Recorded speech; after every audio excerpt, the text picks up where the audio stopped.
दोस्तों एक जमाने में डबल रोटी और जूस बेचने वाले मुस्लिम दुनिया के अजीम रहनुमा और इस्लाम पसंद तैयब उर्दगान आज तीसरी बार तुर्की के सदर मुंतखब हो गए। यकीन नहीं आता कि कोस्ट गार्ड के बेटे ने अपने सियासी सफर में मुसलसल 11 बार इलेक्शन जीता और कभी शिकस्त का सामना नहीं किया।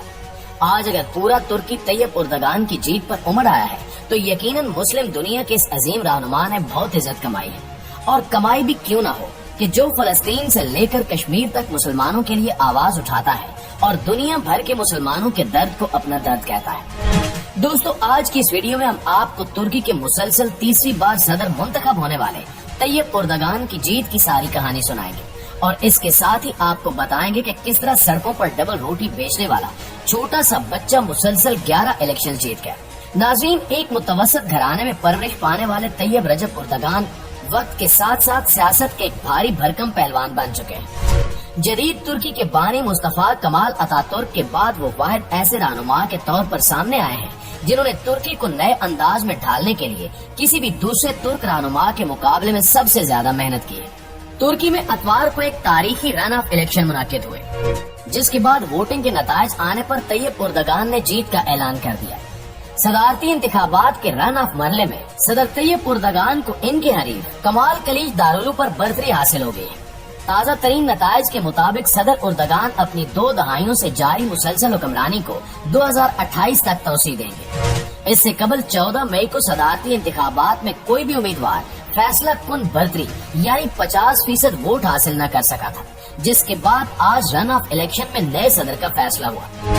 जीत के बाद उर्दगान अपने घर से बाहर निकले और सबका शुक्रिया अदा किया। इन्होंने कहा कि मैं अपनी कौम के हर फर्द का शुक्रिया अदा करता हूँ कि इन्होंने मुझे आइंदा 5 सालों के लिए एक बार फिर इस मुल्क पर हुकूमत करने की जिम्मेदारी सौंपी।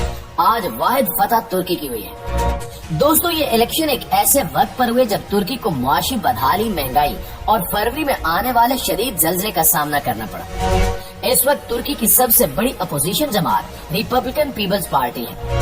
सेकुलर तुर्क जमहूरिया के बानी मुस्तफा कमाल अतातुर्क की तरफ से तश्कील दी गई ये जमात तुर्क कौम परस्ती के नजरिए की वफादार है और इसे सियासत के मरकज में बाएं बाजू की जमात समझा जाता है।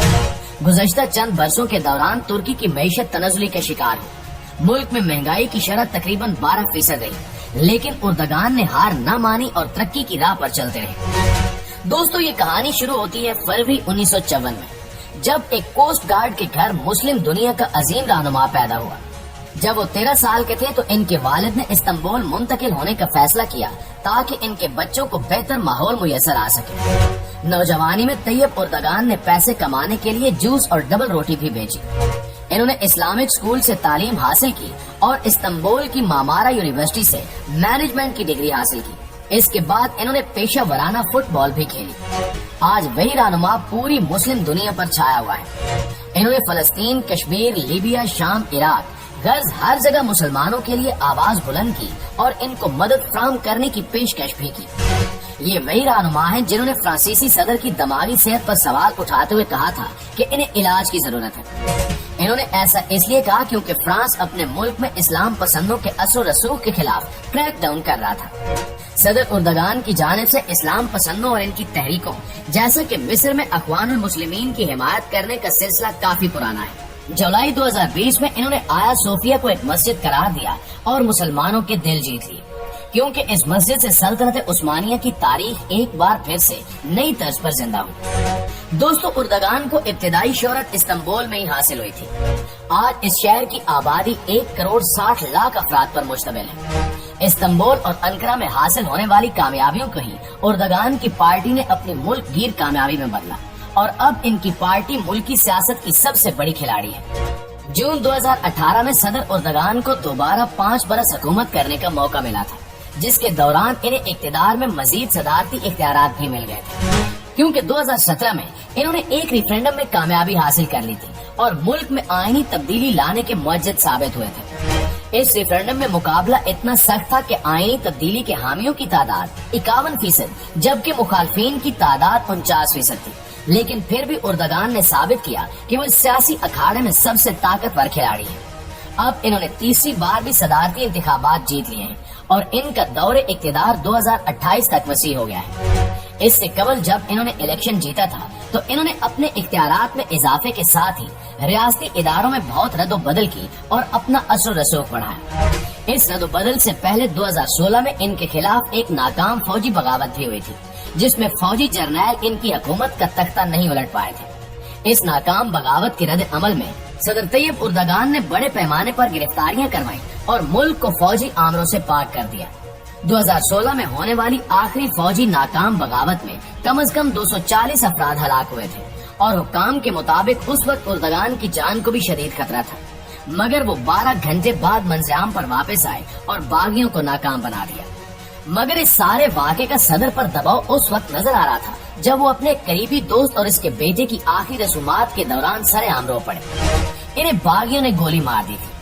دوستو، آج بھی صدر اردگان کے ناقدین انہیں آمریت پسند کہتے ہیں اور کہتے ہیں کہ جو بھی ان پر تنقید کرتا ہے اسے بری طرح خاموش کروا دیا جاتا ہے، لیکن حقیقت یہ ہے کہ یہ اسلام پسند اور مسلم دنیا کا عظیم رہنما مغرب کو پسند نہیں ہے اور مغرب کی جانب سے انہیں بدنام کرنے کی سازشیں آئے روز ہوتی رہتی ہیں۔ اس سے قبل طیب اردگان ملکی سطح پر اقتدار میں 2003 سے موجود ہیں۔ وہ 11 سال ملک کے وزیر اعظم رہے اور اس کے بعد اگست 2014 میں وہ ملک کے پہلے براہ راست منتخب ہونے والے صدر منتخب ہوئے۔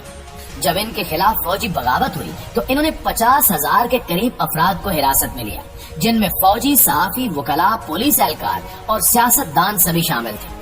فوجی بغاوت میں ساتھ دینے کے الزام میں حکام نے 1.5 لاکھ سرکاری ملازمین کو بھی نوکری سے فارغ کیا تھا۔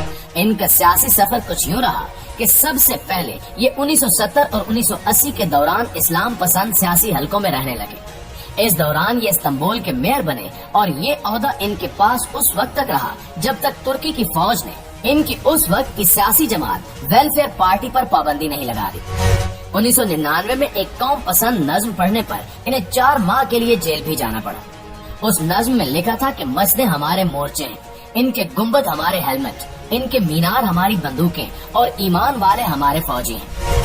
اگست 2001 میں انہوں نے عبداللہ گل کے ساتھ مل کر اسلام پسند جماعت AKP کی بنیاد رکھی۔ 2003 میں AKP نے قومی انتخابات میں کامیابی حاصل کی اور اردگان پہلی مرتبہ وزیر اعظم بنے۔ اگست 2014 میں وہ پہلے براہ راست منتخب صدر بنے۔ جولائی 2016 میں انہوں نے اپنی حکومت کے خلاف فوجی بغاوت کو ناکام بنا دیا۔ اپریل 2017 میں انہوں نے صدارتی اختیارات میں اضافے کا ملک گیر ریفرنڈم جیت لیا اور یوں وہ آج تک ناقابل تسخیر ہے۔